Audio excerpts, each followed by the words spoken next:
It happened. Donald Trump is president again. Il y a 10 ans, Donald Trump se lançait officiellement en politique. 10 ans. Donald Trump souffle le chaud et le froid sur la planète. La plupart des observateurs politiques ici estiment que Donald Trump n'est qu'une bulle, un phénomène éphémère qui va faire pchit. Comment traduire les mots de Trump ? On va s'intéresser à un lieu, la salle de presse de la Maison-Blanche. C'est le cœur du réacteur de la com du pouvoir américain.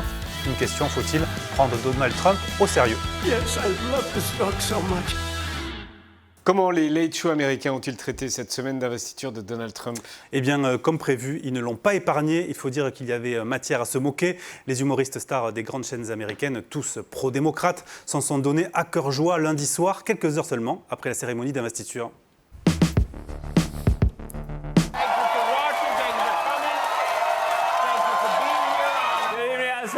This late night. We hope you're doing well tonight. Welcome to the Daily Show. My name is Jon Stewart. It happened. Donald Trump is president again.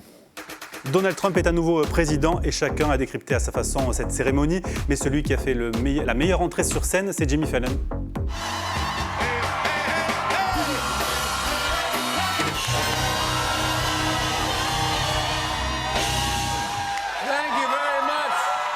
Thank you. Welcome to the Tonight Show. Le chapeau de Melania, c'était du pain béni pour les Late Show. Cette semaine, leurs animateurs ont également été servis par l'entourage du président. Cette séquence du discours d'Elon Musk qui fait un salut nazi, n'en déplaise à ses défenseurs, a été très commentée. There are only a couple of acceptable positions full of fully extended arm, okay? It goes, pet the puppy, tousle your nephew's hair, and hail a cab, okay? In between nephew down here and hail a cab up here, this is called the danger zone. Everybody knows that. Et oui, le retour de Donald Trump au pouvoir, c'est l'assurance d'une source inépuisable de blagues pour les Late Show. Ces 4 prochaines années, les auteurs ne devraient pas trop avoir à se creuser la tête. A lot of people have said to me, oh, I bet deep down you're feeling kind of good because with Trump coming back, the jokes write themselves. And I just want to say, if you don't like the jokes tonight, it's not our fault. The jokes wrote them. Tous ont choisi de rire de ce nouveau mandat de Trump, mais pourront-ils vraiment tout dire sans être menacés par son administration ? Voici la promesse faite par Donald Trump lui-même lors de son discours d'investiture, c'était lundi. I will also sign an executive order to immediately stop all government censorship and bring back free speech to America. Because I'll admit, I was worried about this show for a hot second, but now, knowing that you're a man of your word, full steam ahead. Si cette Meyers en rigole, c'est parce que le président américain s'en est pris à lui il y a quelques jours. Le président élu est connu pour être susceptible. Cette semaine, il s'en est pris à Seth Meyers de NBC. Il dit qu'il ne sait pas parler, qu'il est stupide, sans talent et que c'est un bouche-trou. Et oui, Donald Trump déteste les late shows. Pourtant, ils avaient grandement contribué à son élection en 2016. Il l'avait tous invités et rendu un peu sympa.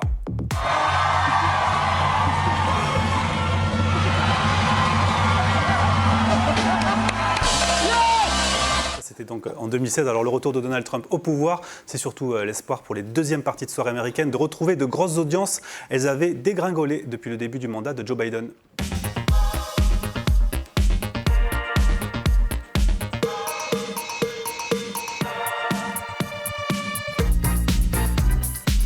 Aujourd'hui dans le Petit Cul, c'était l'événement du week-end pour tous ceux qui ont une carte de presse aux États-Unis. It's the 2025 White House Correspondents' Dinner.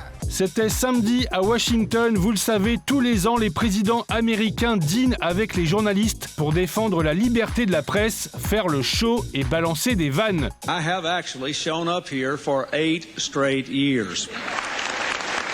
Looking back, that was probably a mistake. Le dîner des correspondants, c'est la célébration de l'indépendance des médias, de l'impertinence et de l'humour. Bref, tout ce que l'administration Trump n'incarne pas. Donc forcément samedi, il était où ? Il était pas là. White House Correspondents' Dinner will not have President Trump. President Trump is not attending the event. Now, Trump has always skipped this event. He has trouble facing satire. Tu m'étonnes. Lors de son premier mandat, Trump n'était jamais allé au dîner. D'ailleurs, samedi, c'était un peu triste, hein. Il n'y avait pas de président, pas d'humoriste et quasiment aucune star. We celebrate journalism tonight. It's just us. D'habitude, c'est une soirée blindée de people. Il y a déjà eu Spielberg, Scarlett Johansson et même la Kardashian. Mais samedi, à part le daddy de White Lotus et le flic de Breaking Bad, il n'y avait que des journalistes. Ils ont essayé de faire le show, mais c'était pas ouf.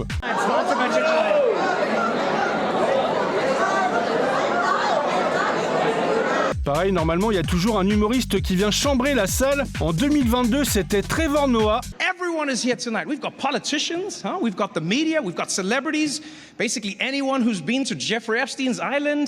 Et bah samedi, pas d'humoriste. La comédienne Amber Ruffin devait assurer le show, mais le mois dernier, elle a qualifié l'administration Trump d'assassin dans un podcast. Amber Ruffin was originally scheduled to host the dinner, but the White House Correspondents Association canceled her performance to avoid focusing on, quote, the politics of division. Dommage, elle avait promis d'être sans concession, mais les journalistes ont flippé alors que Trump n'allait même pas venir. Le symbole est fort. Eugene Daniels, le président de l'association et journaliste chez MSNBC, a étonnamment préféré jouer l'apaisement. What we are not is the opposition. What we are not is the enemy of the people, and what we are not is the enemy of the state.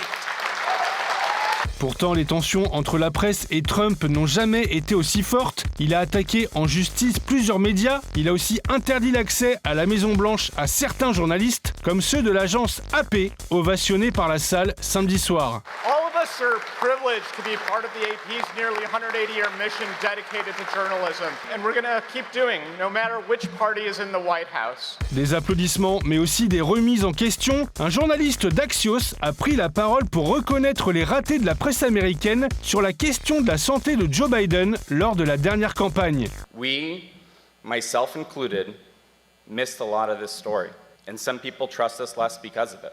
We bear some responsibility for faith in the media being at such lows. We should have done better. Bref, un président qu'on n'ose pas égratigner, une humoriste censurée, des people qui ont déserté. Ouais, le dîner des correspondants, c'était mieux avant Trump. Le petit cul, c'est fini. Nous, ce soir, on va s'intéresser à un lieu en particulier, la salle de presse de la Maison-Blanche. On la connaît tous, on la voit souvent aux infos, dans les films, dans les séries. C'est le cœur du réacteur de la com du pouvoir américain. Hier, la porte-parole Caroline Leavitt tenait justement son point presse dans cette salle de presse. Alors nous, on a demandé à notre correspondant à Washington, Axel Monnier, de jouer à la petite souris pour nous montrer tout ce que les chaînes info ne montrent pas, tout ce qu'on ne voit jamais dans les reportages classiques et dans les duplex, les coulisses de cette salle. Absolument. Bienvenue à Washington DC, la capitale des États-Unis. Voici la Maison-Blanche telle que les touristes peuvent la voir. Une Maison-Blanche de loin, protégée par des barrières, avec de faux Donald Trump qui prennent la pose pour les photos. Mais pour pénétrer dans l'antre du pouvoir américain, il faut un badge spécial. Et ce badge spécial, Axel, il l'a. Salut quotidien, c'est Axel Monnier depuis Washington. Et aujourd'hui, c'est costume cravate parce que je vous emmène avec moi à la Maison-Blanche. Vous allez visiter la salle de presse comme si vous y étiez. Il est 10h30, une fois passé le PCCQ de la Maison-Blanche, voici le décor. Sur la droite, les guéris, tous les médias américains font leur duplex. Et face à nous... Eh bien, c'est la fameuse West Wing, l'aile ouest de la Maison-Blanche. Juste derrière ces portes se trouve notamment le bureau ovale. Et ce qu'on a adoré devant la West Wing, c'est cette relève de la garde réglée comme du papier à musique.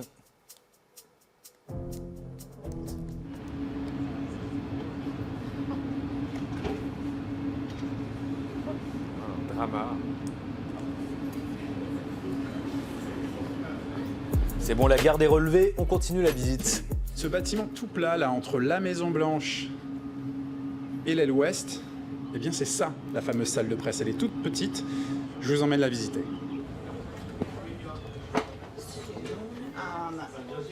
Avec le fameux pupitre, le drapeau. Un pupitre, un drapeau et seulement 49 places assises. Voici le plan de la salle. Au premier rang, vous avez de droite à gauche CNN, Reuters, ABC News, AP, CBS News, Fox News et NBC. Même si depuis l'arrivée de Donald Trump, il y a un siège en plus, un siège bonus. Depuis le retour de Donald Trump à la Maison-Blanche, ce siège-là, il est réservé à ce qu'on appelle les nouveaux médias. En gros, c'est des influenceurs, généralement proches du mouvement MAGA, et qui ont toujours la première question lors de la conférence de presse de Caroline Leavitt. Les autres médias passent donc en second, comme Aurélia End, correspondante de l'AFP à la Maison-Blanche depuis 2021. Elle sait très bien à quoi ressemblent les premières questions de ces influenceurs. Généralement, la question, elle est sur deux modes. C'est comment Donald Trump fait-il pour être aussi formidable, ou alors comment fait l'opposition démocrate pour être aussi méchante. Voilà. Pendant que tout le monde attend la conf de presse, on continue de se balader. Là, vous avez l'aspect technique avec tous les techniciens qui filment ça en permanence. Et la visite, elle s'arrête là. Pour des raisons de confidentialité, on ne peut pas aller plus loin. Autre point stratégique de la salle de presse, la cuisine. Et il y a surtout beaucoup de machines à café. Celle-ci a une histoire assez intéressante parce qu'elle a été offerte par Tom Hanks. Il y avait ici même un petit mot encadré de Tom Hanks. Et on a retrouvé le mot qu'avait laissé Tom Hanks. Il avait écrit ça. À l'attention de la presse présidentielle, continuez le combat pour la vérité, la justice et la voix américaine. Enfin, surtout la partie sur la vérité. Mais qui a été porté disparu comme par hasard depuis quelques mois, depuis le retour de Donald Trump à la Maison-Blanche. Et voici celle qui défend la vérité de Trump, Caroline Leavitt. Good afternoon, everyone. Après son discours d'intro, la porte-parole prend toujours entre 15 et 20 questions. Et effectivement, c'est bien la personne assise sur le fauteuil des nouveaux médias qui a eu la première. Et effectivement, c'était pas trop méchant. So with that, today I will take your questions. Benny, thank you for being here, and why don't you start us off? Merci Caroline. Ma question est la suivante. À votre avis, pourquoi est-ce que les démocrates disent que votre loi qui vise à rendre nos élections plus sûres, pourquoi ils disent que ce n'est pas une bonne loi? There is zero validity to these claims, and I'm glad that you brought them up. Et ensuite, c'est un festival de mains qui se lève où chacun tente de poser sa question. Évidemment, il lui a été demandé de clarifier la position du gouvernement. Quand est-ce que la guerre en Iran sera terminée? Eh bien, la guerre sera terminée quand le président Trump, notre commandant en chef, nous dira que les objectifs militaires ont été atteints et que l'Iran aura compris qu'il doit capituler, qu'il le dise clairement ou pas. On n'en sait donc toujours pas davantage sur la fin de la guerre en Iran, mais désormais on en sait plus sur cette fameuse salle de presse, le cœur du pouvoir américain, de la com du pouvoir américain, grâce à Axel Monnier. C'est Donald Trump qui, on a l'habitude, fait toujours des points presse dans Air Force One, toi, toujours dans ce petit couloir. En fait, entre deux chiottes, hein, on va dire les choses. Et bien hier, justement, il se trouve qu'il y avait quelqu'un en fait dans les chiottes qui devait avoir une petite envie pressante. Du coup, on va le voir là maintenant. Et du coup, il a fini sa petite affaire à gauche là, et donc il va vouloir sortir. Et être là, hop, pardon. Ah merde.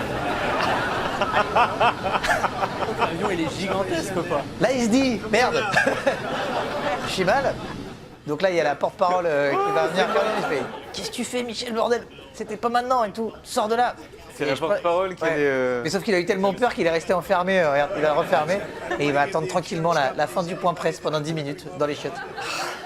Il y a 10 ans, Donald Trump se lançait officiellement en politique. 10 ans. Oui, et en 10 ans, on peut tous en convenir sur ce plateau, il a complètement bouleversé la face du monde et ça a carrément atteint son paroxysme ces derniers jours. Regardez ce petit récap en images. Donald Trump renforce sa politique migratoire qui a conduit à des émeutes impressionnantes à Los Angeles la semaine dernière. Ce week-end, Donald Trump a organisé une grande parade militaire dans les rues de Washington pour montrer sa force au monde entier, le tout le jour de son anniversaire. Ce lundi, Donald Trump a quitté aussi, à la surprise générale, le G7 au Canada. Le président américain qui a aussi complètement retourné sa veste sur l'Iran d'un potentiel accord sur le nucléaire avec la République islamique la semaine dernière. Il envisage désormais d'intervenir militairement aux côtés d'Israël.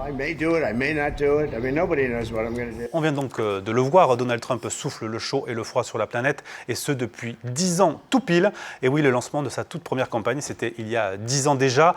Alors nous, on a voulu voir si on pouvait déceler dans le Trump des tout débuts les prémices du Trump d'aujourd'hui. Le lancement de sa campagne, c'était donc le 16 juin 2015.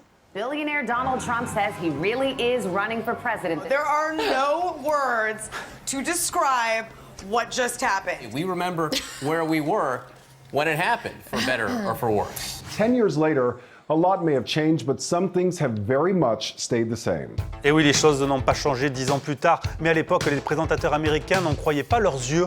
Tous les médias venaient alors de diffuser son discours de lancement de campagne, et cette image qui fera date, on y voit Donald et Melania descendre le mythique escalator doré de la Trump Tower.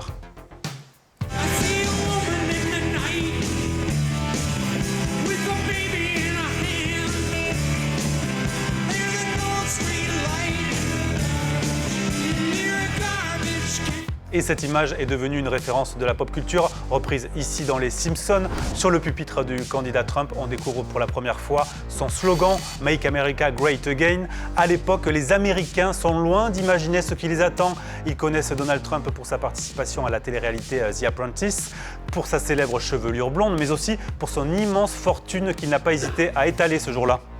I'm really rich. I have a total net worth. The total is $8,737,540,000. Now, I'm not doing that. I'm not doing that to brag, because you know what? I don't have to brag. I don't have to. Believe it or not. Oui, bon, on a du mal à y croire. En fait, lors de ce discours, tout était déjà là, devant nos yeux. Les fake news, les attaques envers ses adversaires, mais surtout les propos outranciers devenus par la suite sa marque de fabrique. The U.S. has become a dumping ground for everybody else's problems. When Mexico sends its people, they're not sending their best. They're sending people that have lots of problems. They're bringing drugs, they're bringing crime, they're rapists. Et sur l'immigration, 10 ans plus tard, il n'a pas beaucoup changé d'avis. Au contraire, on a tous en tête ces images d'émeutes à Los Angeles contre la politique d'immigration ce mois-ci. Écoutez ce qu'il disait encore ce mercredi. We got to get the bad people out of here first, and we're doing that. We're taking them out by the thousands. Murderers, drug dealers, people that are mentally insane, to get the criminals out of our country. Et voilà, fake news, gros melon, discours anti-immigration, en fait, tout était déjà sous nos yeux. Ce que Trump n'avait pas à l'époque, c'était le soutien médiatique. Dans les médias, justement, une question, faut-il prendre Donald Trump au sérieux ? The question is this candidacy for real? Well, look, it is more real than it's ever been. Et sur la chaîne pro-démocrate MSNBC, on ne croyait pas du tout à un potentiel Donald Trump président un jour. Je ne peux pas encore vous dire aujourd'hui si c'est de la politique ou bien si c'est juste de la communication de la part d'une célébrité. On peut partir du principe dans ce débat que Donald Trump ne sera jamais le président des États-Unis. Et quelques mois plus tard, c'est pourtant la chaîne Aujourd'hui à fond derrière lui, Fox News, qui organise le débat du Parti républicain. Et à l'époque, les journalistes de la chaîne n'étaient pas encore ultra fans de lui. La Trump Corporation, les casinos, les hôtels, ont fait faillite 4 fois durant ces 25 dernières années. Avec ça en tête, pourquoi devrions-nous vous faire confiance à la tête de l'économie du pays? Bon ben ça aussi ça a changé. Aujourd'hui, 10 ans plus tard sur CNN, ce présentateur qui avait annoncé à l'antenne la candidature de Donald Trump revient sur son état d'esprit à l'époque. C'était cette semaine. Alors il y a 10 ans, on se demandait tous, nous les journalistes, s'il était vraiment sérieux. Allait-il vraiment se lancer dans la course à la Maison-Blanche? Moi je me rappelle à l'époque, j'étais surpris et je me suis dit « Waouh, il l'a vraiment fait !» Et suite à l'officialisation de la candidature de Donald Trump, les médias ne l'avaient pas épargné. Un clown se lance dans la course à la présidence, titrait le Daily News. Un singe sans cervelle prend l'escalator pour le National Review. Le Monde, beaucoup plus mesuré, parlait d'un milliardaire excentrique. C'est le moins que l'on puisse dire. Personne ne croit alors vraiment en cette candidature. Et la plupart des observateurs politiques ici estiment que Donald Trump n'est qu'une bulle, un phénomène éphémère qui va faire pchit. Et comme quoi, les observateurs politiques observent parfois très mal. Je voulais vous montrer la folie créatrice de X ce week-end. En fin de semaine, Donald Trump, dans la vraie vie, a reçu la médaille du prix Nobel de la paix parce que Maria Corina Machado, vénézuélienne, c'est elle la prix Nobel de la paix, n'a pas pu faire autre chose que lui donner la médaille parce que Trump était déçu de ne pas avoir été Nobel de la paix. Et donc, X a inventé plein de situations, tout est faux, hein, mais tout est drôle, qui satisferait l'ego de Donald Trump. Voilà Elvis Presley qui lui remet son disque d'or. Voilà Harry Potter qui lui remet le trophée du Quidditch. Alors, le Quidditch, c'était le sport des sorciers, se référait au livre au film pour ceux qui ne l'ont pas vu. Et puis, Donald Trump a essayé de s'emparer de l'Oscar que détenaient Caprio et Meryl Streep. Et la dernière, la meilleure. Alors, il y en a des centaines. Il y en a des très très drôles, mais enfin, une dernière, Scrat lui offre le gland de l'âge de glace. Vraiment, bravo. Ici, vous le savez, on a cette habitude de ne pas voir le verre à moitié vide. On voit toujours les bonnes nouvelles. Et la bonne nouvelle, c'est que ce week-end, Donald Trump n'a pas parlé du prince héritier d'Arabie Saoudite en lui disant « piece of shit ». Non, il ne lui a pas dit non plus « asshole » et il ne l'a pas traité de « son of a bitch ». Voilà. En revanche, il lui a dit « kiss my ass » à Mohammed Ben Salman. Pour celles et ceux qui ne parlent pas anglais, très simple, kiss, embrasser, my, mon, ass, cul. Sans avoir fait de hautes études, on comprend vite le sens de Kiss My Ass, lécher le cul. C'était donc ce week-end à Miami. Attention, il va dire cul dans 2 secondes. He didn't think this was going to happen. He didn't think he'd be kissing my ass. Le président américain dit « Kiss my ass » en parlant d'un allié. Comment faire de l'information avec ça? Comment traduire ça? Et comment être précis surtout? Comment traduire les mots de Trump? Le président américain s'est laissé aller à quelques digressions qui ont surpris par le langage cru qu'a tenu le président des États-Unis, au point qu'on a hésité à mettre de reprendre les expressions de Donald Trump dans le sous-titre. Et finalement, donc France Info, par exemple, le traduit comme ça. Il ne pensait pas qu'il me lécherait le cul un jour. He didn't think he'd be kissing my ass. Ils disent lécher le cul, mais ils ne l'écrivent pas, ils le mettent, regardez en bas, c'est 3 petits points. France 5, émission C'est dans l'air. Il ne pensait pas qu'il finirait par me lécher les fesses. Vraiment pas, il pensait que je serais juste un autre... Lécher les fesses. En voulant ne pas dire le mot cul, France 5 devient plus embarrassant que s'ils avaient dit cul, car là on a vraiment l'image de quelqu'un qui lèche une fesse. Un vocabulaire qui est extrêmement choquant dans cette région. Pour ceux qui nous rejoignent, si, il utilise une expression très triviale, il dit qu'il lui lèche les fesses. Oui. Alors que le fait même que Trump utilise ce vocabulaire vulgaire est une info. Alors sur LCI, c'est pas le mot cul qui leur a posé problème. Il ne s'attendait pas à ce que ça arrive. Il ne pensait pas qu'il en viendrait à m'embrasser le cul. Embrasser le cul. Mais qui a déjà dit ça dans sa vie? Je t'embrasse le cul, salut. Il y a aussi ceux qui ne veulent pas heurter, mais qui du coup enlèvent une info. He'd be kissing my ass. Il ne pensait pas qu'il serait en train de me lécher les bottes. On préfère embrasser le cul. Ce vocabulaire pose de vraies questions éditoriales. Comment traduire Trump? Ils ont débattu de la différence entre kiss my ass et lécher le cul. Traduire en français et dire lécher le cul, c'est assez amusant sur un plateau de télévision. Mais je pense que... Quelle est la bonne formule? En anglais, c'est beaucoup moins... épouvantable qu'en français. En français, c'est inacceptable. Ça sonne mieux. Oui, c'est beaucoup plus acceptable en anglais. Oui, voilà. C'est plus acceptable. On en est à dire que c'est acceptable que le président américain dise « kiss my ass » envers un de ses alliés. Alors oui, c'est plus utilisé dans la langue anglaise. K-I-S-S-M-Y. A-S-S spells kiss my ass. Quelle est la bonne traduction? Non, mais c'est lécher les bottes. Voilà, ouais, c'est ça, c'est plutôt ça. Un peu moins. Tout à fait, non. Et un peu moins vous avez raison, Sylvie. Tout à fait, c'est tout à fait ça. Mais Isaac Marchicha. Ah oui, c'est des expressions qu'on utilise régulièrement, même au travail, entre collègues. Il travaille où, lui?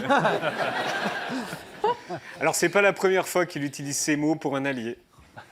And Macron, who's a friend of mine, is over with China, kissing his ass. Mais aussi pour plein d'autres pays. These countries are calling us up, kissing my ass. C'est rassurant de savoir que le président américain a le même âge mental que Bart Simpson.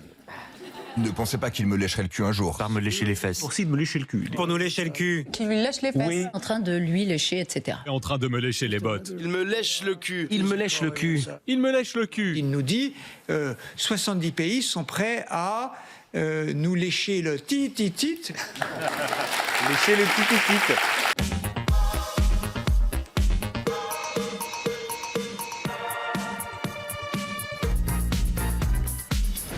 Aujourd'hui dans le Petit Cul, on débriefe la couve du magazine Time sortie mardi et notre petit doigt nous dit qu'elle finira pas accrochée à Mar-a-Lago. We have to show this Time cover because Donald Trump, he's not so happy about the picture. He's not wrong, it's not the best picture in the world. Pour célébrer son triomphe après le cessez-le-feu entre Israël et le Hamas, le magazine a donc choisi une photo de Trump en contre-plongée, le regard vers l'horizon en mode super-héros. Mais pour beaucoup, ce qu'on voit contredit le message.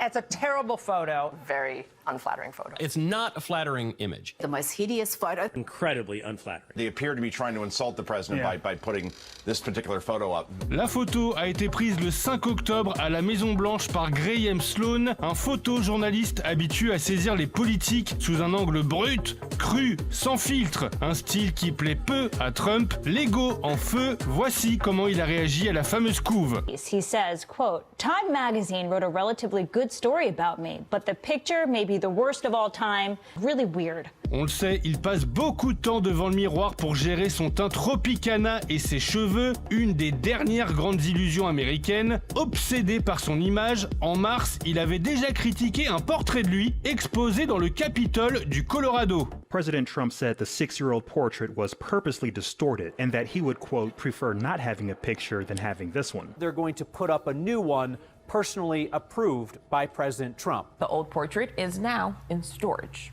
Mais revenons au Time. Pourquoi ont-ils choisi cette photo? Est-ce une vengeance du service Icono ou une façon de mettre des guillemets au mot triomphe? Depuis mardi, tous les médias conservateurs crient au sabotage. First of all, you never shoot someone from underneath. It's so typical of Time. They couldn't even give him a straight-on shot. They had to be petty to the end. Alors ok, la photo est peu flatteuse, mais c'est pas non plus comme si Trump était un sex symbole. Et sur ce point, on les sent un peu dans le déni. President Trump is fit, he's tall, he's skinny, his skin looks good, his hair looks good, but they try to make him look like this evil, fascist dictator. Et on adore que le vrai drame pour eux, ce soit les veuches. President Trump secures the release of the Israeli hostages, the end of the Gaza war. He did the impossible.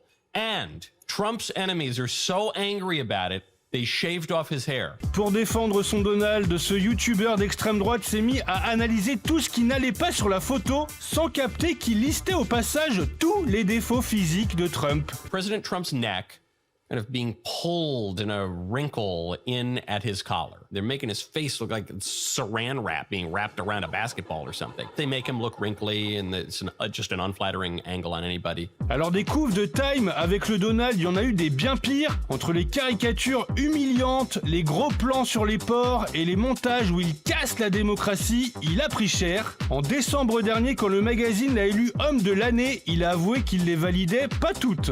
I've been on the cover many times. I can only probably talk well about 25% of the covers. 25% are great, the others I just sort of hide. Bon, en tout cas, avec cette couve, les Late Show se sont bien régalés. Let's take a look at his heroic cover shot. Okay. Ooh. Et comme nous tous, Jimmy Kimmel a zoomé sur le coup et il a pensé à la même chose. Not sure we even allowed to show his neck on TV. The turkey vagina slapping around on him. Et là encore, c'est joliment dit. Le petit cul, c'est fini. Aux États-Unis, de plus en plus de questions autour de l'état de santé de Donald Trump. Oui, au point que certains le surnomment déjà Sleepy Donald, en clin d'œil au surnom dont il avait... Il a fait que ça. Exactement, on va voir les images. En clin d'œil au surnom dont il avait affublé Joe Biden, son adversaire pendant toute la campagne. Le président américain fêtera ses 80 ans dans quelques mois et les spéculations autour de sa forme physique se multiplient ces derniers jours après plusieurs siestes en public, mais aussi une mystérieuse IRM passée en octobre. Cette semaine, la Maison-Blanche a été contrainte d'en dévoiler les résultats. L'imagerie cardiovasculaire du président Trump est parfaitement normale. Les cavités cardiaques sont de taille normale. Globalement, son système cardiovasculaire se présente en excellente santé. Cela confirme qu'il demeure en excellente santé générale. Merci docteur. Donald Trump serait donc en excellente santé. Et vous le connaissez, le président américain n'hésite pas à en faire des tonnes pour le prouver. Yeah, I got an MRI, it was perfect. The doctor said some of the best reports for the age, some of the best reports they've ever seen. I got a perfect score. The result was outstanding. Aucun détail n'a été donné sur la raison exacte de cet examen. Donald Trump ne cesse d'entretenir le flou. What part of your body was the MRI looking at? I have no idea. It was just an MRI. What part of the body? It wasn't the brain because I took a cognitive test and I aced it. I got a perfect mark, which you would be incapable of doing. Goodbye, everybody. You too.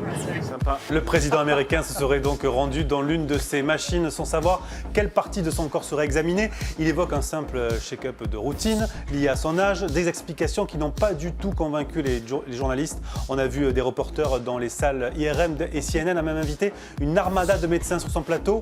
Tous sont catégoriques. Il n'y a rien de préventif à faire un test d'imagerie. Habituellement, les IRM ne sont pas utilisés à des fins de prévention, mais pour faire des diagnostics. Vous pouvez utiliser l'IRM pour rechercher des maladies du cœur. Donc si son équipe l'a fait pour cette raison, eh bien, c'est important de le savoir. Et oui, on ne passe évidemment pas ce type d'examen par hasard. Alors Donald Trump nous cacherait-il quelque chose? Depuis des semaines, les médias américains scrutent de très près le moindre signe de fatigue ou de défaillance physique du chef de l'État. Et ce mardi, les caméras ont pu capter cette belle sieste lors d'une réunion. crime, sex trafficking, drug trafficking, illicit drugs, illegal aliens living in public housing, but we put them on notice.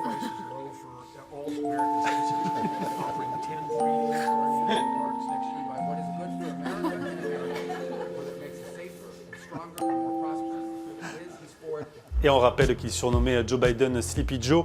Des images très dures pour le président. Voilà ce qu'il disait pourtant en début de cette même réunion. Right now, I think I'm sharper than I was 25 years ago. Les images de Sleepy Donald commencent à s'accumuler et tournent en boucle sur les réseaux sociaux. Regardez, on voit régulièrement Donald Trump somnolé en pleine journée et en public pendant des conférences de presse, des événements officiels ou même dans sa résidence de Mar-a-Lago. Il est épuisé. Il y a quelques jours, le New York Times a même publié cet article « Journée plus courte, signe de fatigue. Trump confronté aux réalités du vieillissement au pouvoir ». Un papier accablant, largement repris sur les antennes américaines.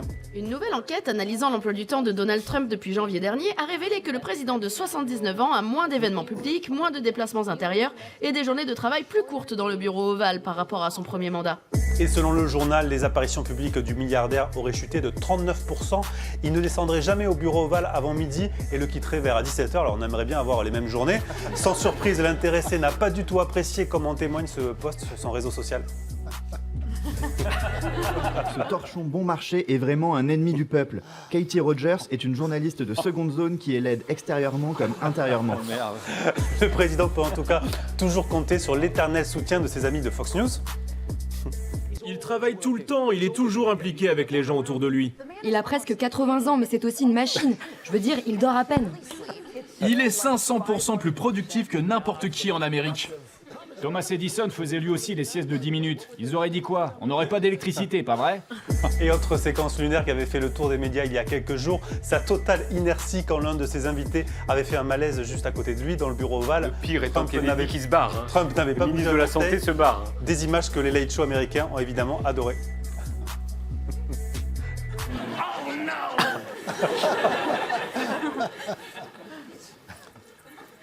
Oh, didn't see you there. Someone was dying in my office. I think I'm playing this very normal. Just stand there and stare like a sociopath. Alors à 79 ans, Donald Trump est le président le plus âgé jamais investi aux États-Unis. Joe Biden avait 78 ans au début de son mandat. Autant dire que les médias et ses adversaires ne vont pas le lâcher de sitôt sur sa santé. Jean-Michel, t'as une image du jour, c'est rare. J'ai vu ce matin, ça m'a intéressé dans la lettre de Quotidien. On va voir le QR code qui s'affiche. Que Donald Trump. C'est pas toi qui as fait cette newsletter, j'ai l'impression. Que Donald Trump. Non, mais ça m'a intéressé parce que je l'ai découvert et c'est moi qui ai sollicité pour la faire. Donald Trump a traqué ses taches sur les mains, des taches de vieillesse. Il va avoir 80 ans. Et on a remarqué sur le cou, regardez. Il a. Alors il y a des images. C'est pas une tache de vieillesse, ça, ce qu'il a là. Oui, c'est ça. De vieillesse, où en fait ça apparaît, ça disparaît. Je sais pas. Les taches de vieillesse, elles s'incrustent, elles restent sur la peau. Là, en fait, on ne sait pas trop. Enfin, en tout cas, aux États-Unis, si j'ai bien compris, tous les dermatologues sont sur le pont et chacun a son explication. Donc on n'en sait pas plus qu'avant, sauf qu'il a des taches de partout, le pauvre garçon. Et la phrase qu'il y avait dans la lettre de Quotidien m'a bien fait marrer. Je ne sais pas qui l'a écrite, mais voilà. Il ne serait pas en train de se décomposer sous nos yeux, ce bon vieux président américain. Et il y a une forme de justice, parce que quand même Trump s'est foutu de la gueule de Biden pendant des années, sur l'âge. En nous disant que lui, au fond, il était préservé des effets de la vieillesse. Bah, peut-être pas tant que ça, Donald. L'interdiction de TikTok aux États-Unis aura duré 14 heures, Yann. Et oui, Yann, 14 heures sans Américains sur TikTok. C'était d'un calme, dis donc. On aurait dit un collège français quand la classe SECPA est en Tankanski. 14 heures ou, comme on appelle ça en unité de temps, un demi-mandat de Michel Barnier, mais qui ont quand même paru bien longues aux 170 millions d'utilisateurs américains du réseau social chinois, dont certains ont même commencé à scroller violemment dans le vide, comme ça. Alors bref, rappel historique, août 2020, Donald Trump signe un décret demandant de bannir TikTok. Avril 2024, la loi est votée à l'immense majorité. Novembre 2024, Trump est réélu notamment grâce à TikTok. Décembre 2024, Trump veut plus bannir TikTok. Qu'à cela ne tienne... Non, c'est parti! Il nous faut retourner dans le passé pour modifier le continuum espace-temps. Et les voyages dans le temps, ça marche. Yann, voici ce que les jeunes ricains pouvaient lire en ouvrant TikTok lundi, 14 heures après la fermeture de l'app. Grâce au président Trump, TikTok est de retour aux États-Unis. Donald Christ, notre sauveur. Là où le vrai message aurait dû être, écoutez, l'autre con a encore changé d'avis. On vous tient au jus la mif. Donald Trump est vendu comme un héros et devient l'idole des jeunes TikTokers. God, and I can't, like, now I'm rooting for Trump? Ew! Ew! Propagande, mode d'emploi, où il y a de la gêne, il n'y a pas de plaisir, pousse ta bite que je pète, tout va bien dans le meilleur des mondes. Tellement bien d'ailleurs que le PDG de TikTok, Shao Shu, était même présent à l'investiture de Trump lundi et n'a pas manqué d'aller le saluer avec sa fameuse phrase d'accroche. Bonjour, je m'appelle Shao Shu. Non. Ah si, Arrête, t'es jaloux. T'es jaloux. Il y a du move, il y a un prix Goncourt, il y a merde. Avant d'aller se poser dans son box avec les autres petits chevaux de course du président et de regarder joyeusement le monde basculer dans les ténèbres, dans les heures qui ont suivi, Trump a signé un nouveau décret prolongeant TikTok de 75 jours, le temps de trouver un repreneur américain pour 50% des parts de l'entreprise aux États-Unis. Parce que oui, évidemment, être surveillé par des communistes chinois à l'autre bout du monde, c'est mal, mais être surveillé par des libéraux américains en roue libre à domicile, c'est tout de suite vachement mieux. On n'est jamais mieux asservi que par soi-même, Yann.